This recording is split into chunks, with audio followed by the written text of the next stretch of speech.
Hola amigos de Opegu Televisión, el día de hoy volvemos como todas las semanas después de estas fiestas decembrinas del festejo de la Navidad, en donde todos hemos estado muy atentos a la familia, a la casa y eso que muchas veces se ha perdido, que es el espíritu navideño, ¿no? Volvemos con su programa arroba.iquiebre.com, que se transmite por Catacumbas TV, auspiciado por Opegu, Organización Política Empresarial Gubernamental, institución presidida por don Agustín Sixia.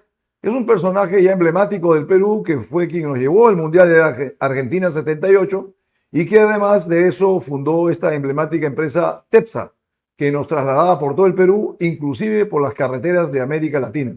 El día de hoy tenemos una entrevista muy interesante porque ya estamos prácticamente quemando el año viejo y queremos empezar bien estos comienzos del año nuevo, preparando el terreno y el camino para comenzar a analizar la realidad política, la realidad nacional y comenzar a analizar las propuestas que muchos candidatos, seguramente muchas de ellas afiebradas, van a traernos a todos estos programas de entrevista, pero que los periodistas, los entrevistadores acuciosos, estudiosos, ya viejos, va a ser un poco difícil que nos metan el dedo en la boca, que nos engañen o que nos sorprendan y que vamos a, con toda claridad y meridiana sinceridad, vamos a desenmascarar, porque yo creo que ha llegado el momento en que los peruanos nos defendamos de esta arremetida de ciertos irresponsables que pretenden ser políticos y que finalmente terminan generando el daño que nos generan a todos.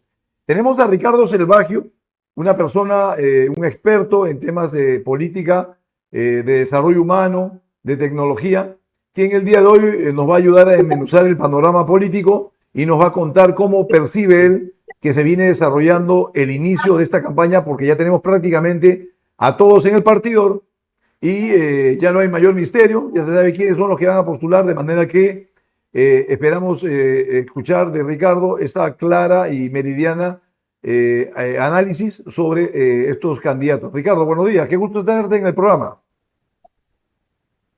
Muchas gracias, buenos días también a ustedes, un gusto estar en tu programa y con tu amplia audiencia, y creo que en este momento el tema que hay que mirar bien es las próximas elecciones.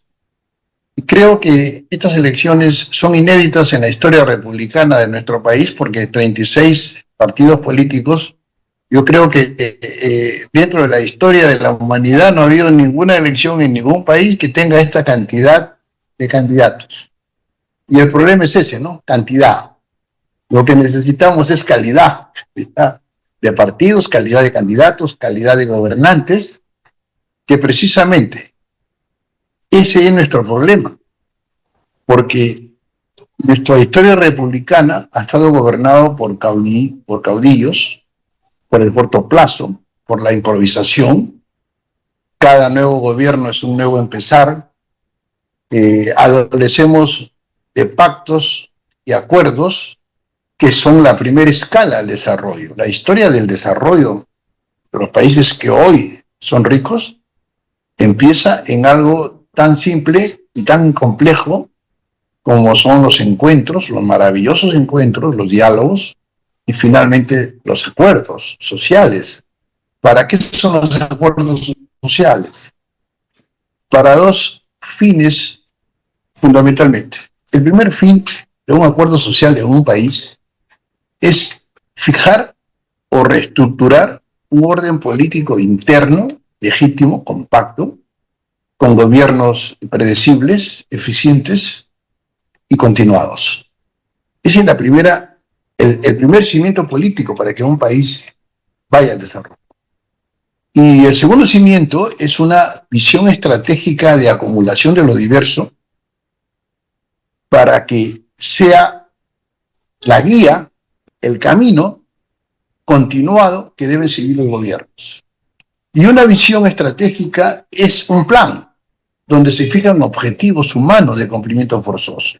Por ejemplo, nutrición, salud, educación, trabajo, sostenibilidad ambiental y seguridad. Son los objetivos básicos y el objetivo en términos concretos es el ser humano, mejor dicho, su felicidad, especialmente los niños. Ese es el objetivo humano. También hay que establecer metas diversas. Por ejemplo, el crecimiento de la economía a una tasa que puede ser 7% para que en una década tengamos el tamaño de la economía se duplique. Si crecemos el 7% en un año, en 10 años, la economía se duplica. Esa sería una meta, ¿no? También tenemos, por ejemplo, estrategias de acumulación que son los caminos para llegar a las metas. Las políticas de Estado. ¿Qué son las políticas de Estado? Por ejemplo, la educación, la salud y los demás objetivos humanos son políticas de Estado robustas que hay que fijar y que se mantengan en el tiempo, ¿no? Por ejemplo, un Estado compacto es una política de Estado. Al margen del gobierno que sea, tiene que haber esa política, continuar esa política. Y también hay que hacer agenda de Estado, ¿no? Y dentro de eso tenemos que mirar el mundo como fuente de riqueza, como fuente de conocimiento. Y nosotros, que somos países en atraso, en descenso, tenemos que buscar formas como unirnos como región. La integración de América Latina es una asignatura pendiente, porque eso va a permitir que todos nos retroalimentemos. Por ejemplo, en este momento, Panamá es el país que está liderando la velocidad del desarrollo en América Latina. Chile ya tiene muchos años que va más o menos en una línea continuada, después del acuerdo que hicieron hace unos años. También Uruguay, en este momento, es, digamos, el país líder en América Latina junto a Panamá.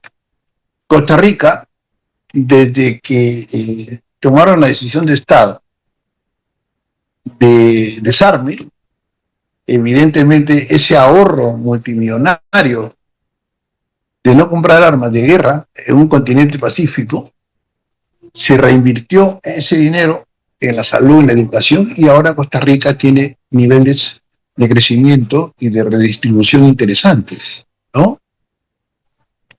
Chile. Tema, Ricardo, para poder hacer una correlación para no perderme yo en estas cosas que tú has mencionado, ¿no?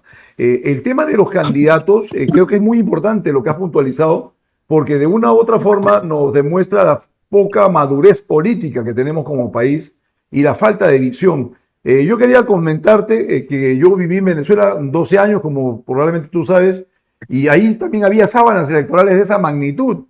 Pero la diferencia es que habían 30 partidos que se presentaban, pero 25 apoyaban a Chávez y 4 o 5 apoyaban alguna candidatura independiente. De manera que la irresponsabilidad política, la falta de madurez, no es exclusiva de nosotros. A mí me ha tocado vivir esa experiencia, por eso que puedo contarla, pero lo del Perú evidentemente sí es inédito, como tú dices, ¿no? Con respecto al tema de los pactos, también es importante mencionar que no existen más de 3 o 4 o 5 corrientes de pensamiento doctrinario, político, que son las que marcan el derrotero de un partido político, de manera que no debería haber más de 4 o 5 partidos en una elección, ¿no? Porque existen los conservadores, los liberales, los socialdemócratas, los socialcristianos y los socialistas. Finalmente, que como yo siempre lo digo, todos los socialistas, desde el Sendero Luminoso hasta los caviares, son estadios distintos de una misma enfermedad, porque finalmente entre ellos se apoyan como lo digo yo corrientemente, se alcahuetean en todas sus trapaceras actitudes que tienen en la vida política. Y también tenemos que ver lo que tú dices con respecto al PBI. En el Perú, solamente formalizando a los transportistas informales, fíjate tú lo que te voy a decir, ¿eh? Hemos hecho unas corridas, unos análisis al respecto, solamente formalizando al transporte informal, podría el Perú tener un crecimiento de 1.5 en su Producto Bruto Interno. Solamente formalizando, bancarizando a ese sector tan importante. Y por el lado de Panamá o Costa Rica, como países que están a la cabeza del desarrollo, Chile un poco se ha detenido con estos gobiernos sucesivos de la izquierda. No nos olvidemos que Panamá es un paraíso fiscal, lo cual no debe ser una mala palabra, porque Liechtenstein, Mónaco, hay un montón, Gran Caimán, hay un montón de lugares que son paraísos fiscales que han permitido ese crecimiento explosivo Y porque definitivamente en nuestro país, sin ser paraíso fiscal, sabemos que hay muchos dineros negros que se manejan y se mueven en el ámbito financiero. Y finalmente, cuando tú hablas del desarme, que ha sido una herramienta importante para la prosperidad de Costa Rica, también tenemos que recordar que muy interesante sería generar un desarme de este estado elefantiásico, enorme, adiposo, torpe que tenemos, y todos esos dineros y meterlos de frente a la educación, la salud y aquellas actividades, la defensa de la ciudadanía a través del orden interno, y todos esos recursos que hoy en día se lo llevan todas estas organizaciones que hacen consultorías, asesorías o que finalmente proponen obras que finalmente no sirven para nada, como el IRSA 2, que tuvo una inversión de 6 mil millones de dólares y cuya tasa de retorno es única y exclusivamente 500 millones. Hay muchas cosas que analizar. Como tú verás, tú y yo creo que podemos hacer un 1-2 en algún momento en las futuras entrevistas, porque si bien es cierto que yo soy un entrevistador, no soy un entrevistador cualquiera. Me he pasado 38 años de mi vida estudiando, analizando toda esta problemática, y es un poco difícil que nos engañen a esta altura de la vida. Ricardo, ¿qué otras cosas tienes para comentar? ¿Qué te parece, por ejemplo, los candidatos que hay? ¿Alguno te ha llamado la atención? ¿Te ha abierto el ojo? Bueno, yo no creo en estos partidos políticos, porque más de 200 años el resultado ha sido un fracaso y los sistemas valen por los resultados. Yo he lanzado al mundo una innovación política del siglo XXI para los países de América Latina y los demás países empobrecidos de Asia y de África. Yo planteo una democracia parlamentaria de comunidades del conocimiento, profesional, científico, universitario, empresarial, laboral, social, calificados, en nuevos centros de gravedad del poder. Yo planteo, por ejemplo, un Parlamento Nacional de Comunidades, integrado por estas comunidades legítimas del país, de cualquier país de América Latina, en el cual el 51% de asientos sea para la comunidad del conocimiento profesional, universitario y científico, el 25% para las comunidades pequeña, mediana, gran empresa y latinos en el exterior, y los 24% restantes para las comunidades laborales, de trabajadores, jubilados, mujeres, actores, deportistas calificados, o sea, profesionales. Porque gobernar un país es un tema de conocimiento, no es un tema de votos. ¿Con cuántos votos ganó Humala? ¿Con cuántos votos ganó Ana García? ¿Y qué uno fue? Entonces, no podemos seguir con el mismo mecanismo y sistema que creemos que porque vamos a votar existe una posibilidad de alcanzar o de empezar el camino al desarrollo. Eso es un error, porque la mayoría de votos en el país no son calificados, porque somos sociedades con baja calificación. Entonces el resultado electoral, ¿no?, es producto de esa baja calificación, porque sale un candidato que habla 3, 4 disparates que suenan bien, entonces como la mayoría de la gente tiene poca calificación, dice, ¡ay, qué bonito habla, por eso voy a votar! Bueno, eso no pasó con Alan García, nos ha pasado con tantos candidatos que lo único que han hecho es atrasarnos, empobrecernos, desigualarnos, violentarnos y ser más dependientes y menos autónomos. Entonces no podemos seguir en este sistema y con estos actores y con estos partidos políticos que verdaderamente no sirven de nada, salvo para los dueños de los partidos, que ellos sí son millonarios, a ellos les va muy bien, ellos no quieren cambiar esto, ¿no? Porque cada campaña política, ellos así pierdan en las ánforas, ellos ganan porque esto es una competencia económica. Entonces las grandes empresas que quieren mantener sus privilegios, entonces reparten dinero según cómo van las encuestas. Ya vemos lo de Keiko, ya vemos todo lo que hemos visto. Entonces, ¿cuál es el resultado? El resultado es el mismo de hace 200 años. Entonces, la mayoría de medios, la mayoría de expertos, disque expertos, opinan sin diagnosticar. ¿Cuál es el virus político de causa estructural que nos frena 200 años? Yo les voy a decir cuál es. es el ilimitado e incontrolable poder en pocas manos de los 14 republicanos que tenemos como presidentes, gobernadores, alcaldes, ministros, presidentes de empresas, que se eligen a dedo. O sea, no tenemos aún un sistema político que garantice educación, que es el centro del mundo rico, se llama educación. No hay nada más. Pero acá el maestro es la última rueda del coche. La educación en nuestro país definitivamente es una de las peores de toda América Latina. Según la última evaluación PISA del año 2024, América Latina está en el penúltimo lugar en el mundo en las evaluaciones PISA. Entonces, eso revela por qué estamos pobres siendo ricos. Es por la mala educación. Les voy a poner un ejemplo muy, muy sencillo. Una persona que desarrolla un trabajo de limpieza, un trabajo digno de limpieza, gana poco. ¿Por qué? Porque no necesita conocimiento esa actividad digna. Pero un médico genético gana millones de dólares al año, porque para ser médico genético ha estudiado 15 años. Entonces ha acumulado más conocimiento científico. Entonces, la ecuación de la historia de la riqueza es más educación, más cultura, ciencia, tecnología, arte, investigación, descubrimientos, historia y todos los demás dominios del conocimiento es igual a más riqueza. Y al revés, a menos educación, menos conocimiento es igual a menos riqueza. Entonces, los gobernantes, los candidatos, siempre dicen cosas que verdaderamente no sirven. Dicen cosas para las tribunas y no educan porque es una estrategia que tengamos a un país con poca educación para hacer votos fáciles. Esa es la razón. Las minorías que somos informadas, que estamos preparadas, evidentemente entendemos el asunto. De que creo que mientras no exista... sí, hemos tenido un pequeño problema de señal, pero quería decirte lo siguiente, ¿no?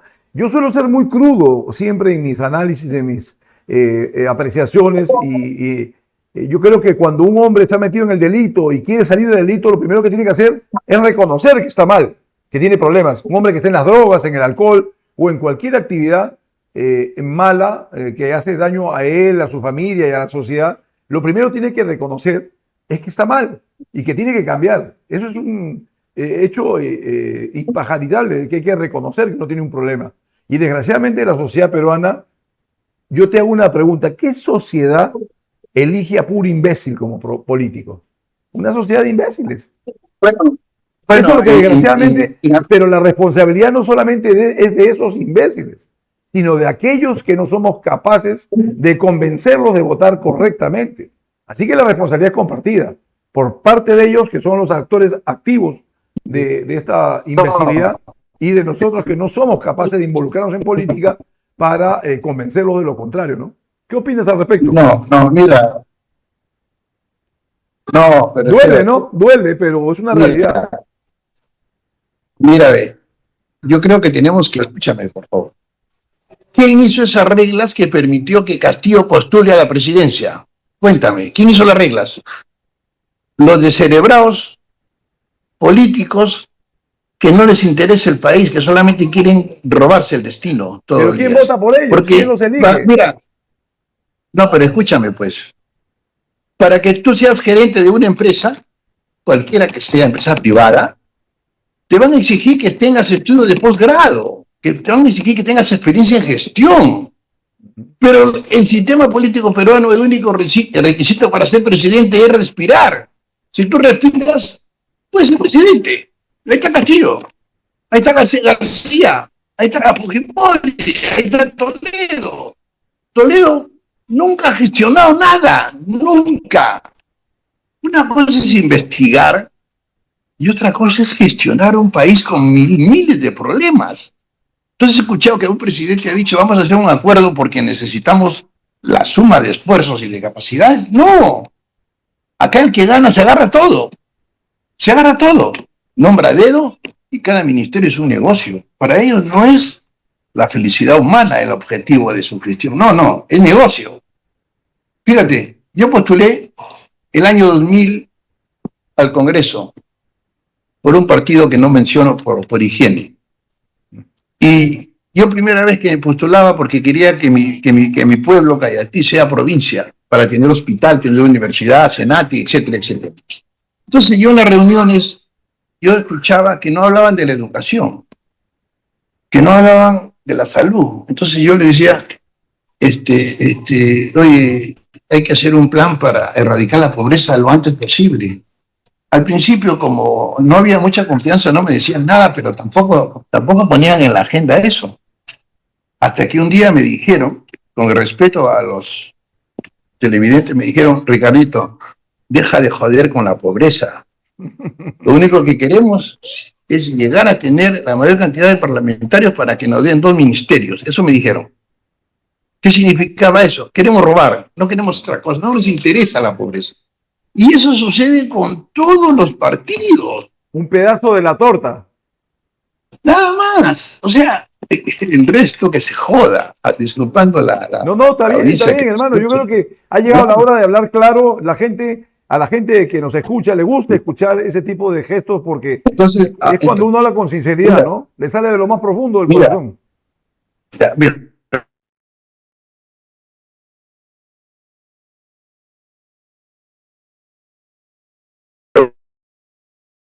Estamos con una señal un poco mala, Ricardo. ¿No se te escucha?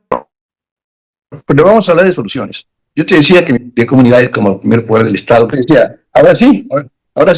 Sí, perfecto. Hola, ahora sí. Perfecto. Hola. Ya, ok. Ya, entonces el Parlamento Nacional de Comunidades sería el primer poder que toma las grandes decisiones. A diferencia de los parlamentos convencionales, yo también planteo que los delegados de las comunidades que integren el Parlamento discutan la agenda del Parlamento al interior de cada comunidad y que además aprueben el voto. Y el voto comunitario es el que el parlamentario que participa representando a los abogados, a los empresarios, etcétera, diga por mandato expreso de mi comunidad de médicos votamos por el sí. Y así todos los parlamentarios no son a título personal sus decisiones, sino a título comunitario. Previo debate, previo análisis del impacto neto de una decisión a la salud, a la educación, al trabajo, a la seguridad, al medio ambiente. Y además, también propongo algo que es muy revolucionario y que a mucha gente le gusta, es hacer directorios públicos para que dirijan los ministerios, las reguladoras, los hospitales, las universidades, las regiones, las provincias, los distritos, para utilizar la lógica exitosa del mundo privado. Y estos directorios actuarían con objetivos. Por ejemplo, el presidente de la República... Quiero que me escuches una cosa que es muy importante. Yo te voy a invitar con mucha frecuencia porque yo creo que tenemos que comenzar a desmenuzar este tipo de cosas. Desgraciadamente el tiempo se nos ha ido. Me gustaría conversar más contigo, no sé si tienes una reflexión final, pero solo por ahora, porque a partir de enero vamos a tener muchas de estas entrevistas, inclusive con algunos candidatos con quienes vamos a auscultar, vamos a ver hasta qué punto son capaces de decirnos la verdad. El Perú se ha convertido como esa frazada que tiene 10 años que nadie la lava. Y cuando tú golpeas la frazada para sacarle, salen piojos, salen ácaros y salen todo tipo de porquerías. Y creo que ha llegado la hora de limpiar esta situación del Perú con el fin de que dejemos algo bueno para nuestros hijos. No sé si me puedes dar una breve y reflexión final por el día de hoy. Sí, y vamos a ver si la próxima semana nos conectamos nuevamente.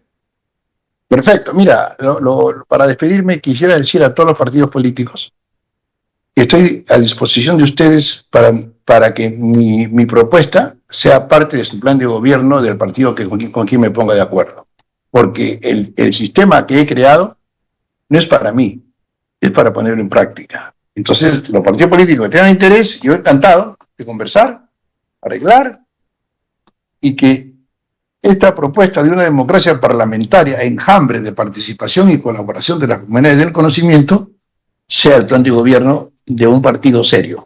Estoy a entera disposición. Que tengan buen día a todos. No, muchas gracias. Gracias. Muchas gracias a ti, Ricardo. Vamos a volvernos a conectar.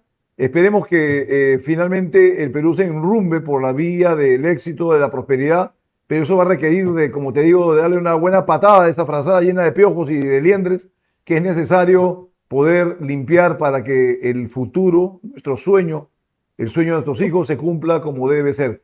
Ha sido Ricardo Selvaggio, experto en temas de análisis político, experto en temas de desarrollo humano, con quien hemos estado conversando el día de hoy. Muchas gracias a todos ustedes y nos vemos en nuestra próxima entrevista. ¿Buscas un auditorio con ubicación estratégica y todo listo para impactar? Acompáñanos. Estamos ubicados en Girón Lampa 1288, Cercado de Lima, frente al Hotel Sheraton. Nuestro espacio profesional y versátil se adapta para conferencias y seminarios, certificaciones, talleres y capacitaciones, teatro, música, karate y más.